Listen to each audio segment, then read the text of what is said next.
More now on our top story, and Fairfax staff are still reeling from yesterday's announcement of almost 2,000 jobs to go, the closure of printing operations in Melbourne and Sydney, paywalls on websites and the demise of the Sydney Morning Herald and the Age newspapers as the broadsheets that we now know.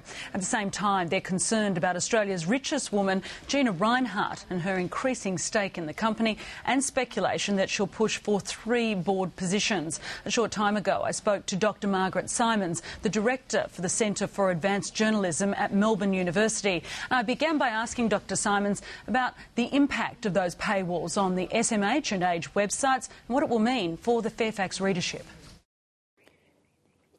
Well, certainly it will cut the numbers of readership.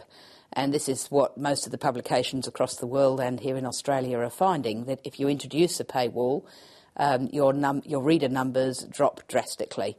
So for Australia's mainstream media outlets, you would be talking about audiences in the tens of thousands rather than the hundreds of thousands. The question is whether you can raise enough revenue from that audience, both through the subscription costs and also from advertising, to make it sustainable. Now, it's certainly true that you can't keep on employing hundreds of journalists on those models. The future is smaller and less profitable, regardless really of the business model that you choose. So this is really about establishing a new business model for newspapers. They're never really going to be the newspapers that we've known. No, it's digital first, and that's for 2 reasons. Partly because the audience is shifting online and increasingly consuming content online, but it's also because the cost of actually printing on dead trees, trucking them around the country and throwing them over fences is enormous. The costs involved in that distribution model are a huge part of the cost of running a news media business.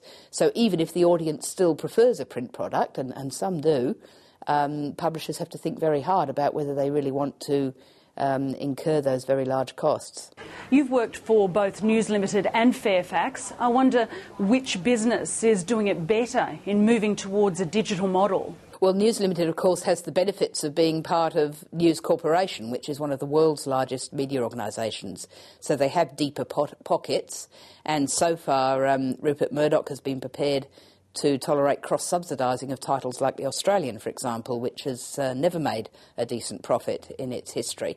Fairfax doesn't have that luxury. It's owned by institutional investors very largely, and Gina Rinehart, of course, now. And they have obviously are obliged to look only at the bottom line.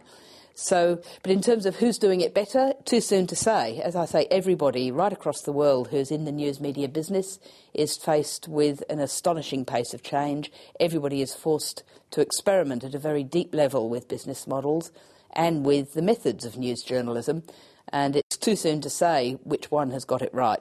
You mentioned Gina Rinehart. This morning, Senator Stephen Conroy has warned her not to compromise Fairfax's editorial independence. And I wonder what you think of the Greens calling for laws to ensure independence. Yes, well, most people are speculating about what sort of media proprietor Gina Rinehart would be, because as far as I know, she's made no public statements declaring her intentions. I understand from this morning's newspaper reports that she has declined to commit to the Fairfax Charter of Editorial Independence. That's of very great concern, because it is that charter that through many stormy decades at Fairfax has preserved the idea of journalists who are able to report with integrity. So if it's true that she's declining to sign that, then certainly it would bolster those who've got concerns about what she would be like as a media proprietor. But it's very hard to legislate for these things. If you want to legislate for editorial independence, then you're really saying that management can't run a news organisation as it sees fit. But we have a wider debate going on at the moment about news media regulation, with the Finkelstein inquiry recently and the Convergence Review. And that is really all about asking news media proprietors to sign up to standards which include accuracy and fairness and objective reporting.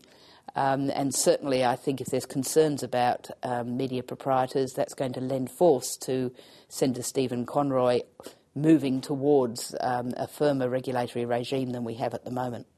Dr Margaret Simons, thanks very much for speaking to us on Newsday. It's a pleasure.